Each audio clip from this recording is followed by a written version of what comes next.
cup was still warm when she spoke. Steam curled against my knuckles, carrying chamomile and something metallic underneath. I remember thinking my sister always oversteeped her tea. Too much control, too long. The kitchen light flickered once, then steadied. "Auntie," my niece said. Her voice cut clean through the room. "Perfect, calm, adult. Don't drink the tea Mom made," she plotted. The cup slipped from my hand and shattered. Ceramic screamed against tile.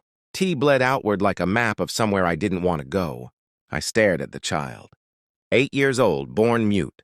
That was the story, the one we all repeated until it calcified into truth. She watched the spill spread. Then she looked at me, not scared, not proud. Resolved. My blood ran cold because in that moment I knew two things with absolute certainty. My sister had lied for years, and whatever she'd planned had already begun. I laughed first. A short, brittle sound, reflex, denial wearing a friendly mask. "You're playing," I said.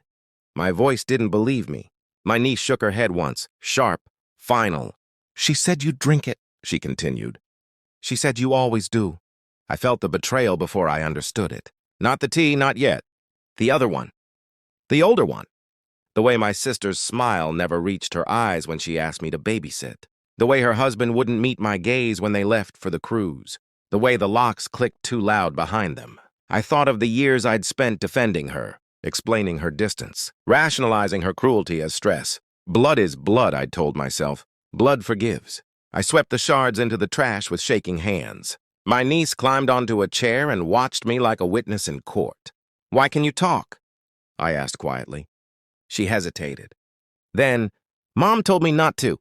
She said if I did, bad things would happen. A lie taught early becomes law." I tucked her into bed that night and didn't sleep.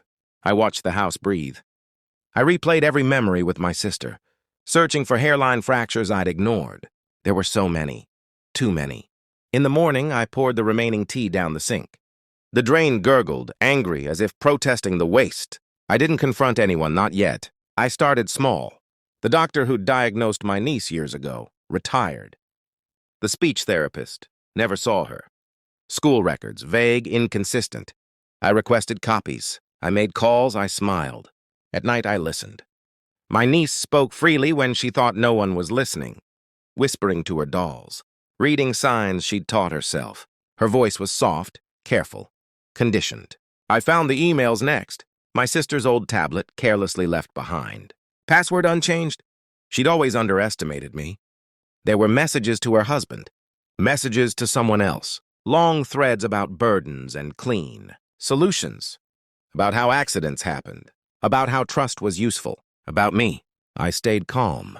That was the hardest part. Rage wants spectacle. I gave it silence.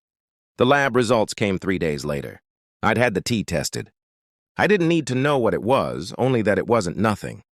The report was clinical, detached, lethal in its neutrality. When my sister returned, sunburned and smiling, I met her at the door with a hug. She stiffened. Always did when I touched her. That night after my niece was asleep, I placed the report on the table between us. I didn't push it toward her. I didn't say a word. She read, her face drained. Her hands shook. "She talked," I said softly. My sister's mouth opened, closed. "She talks," I corrected. "You silenced her." Tears came then, loud, messy. She reached for me. I leaned back. "I know about the tea," I continued. "I know about the emails. I know why you wanted me alone in this house." Her husband stood frozen in the doorway, complicit by posture alone. I stood, picked up my coat. "I've already sent copies," I said. "To the right places." I didn't wait for the screams. I took my niece's hand and left. The door closed behind us with a sound like a verdict. Later, much later. When the house was quiet again and my sister was a headline she couldn't control, my niece asked me if she was safe. "Yes," I told her. "You are." I didn't look back. Some betrayals don't deserve closure. They deserve exposure. And silence, finally on my terms.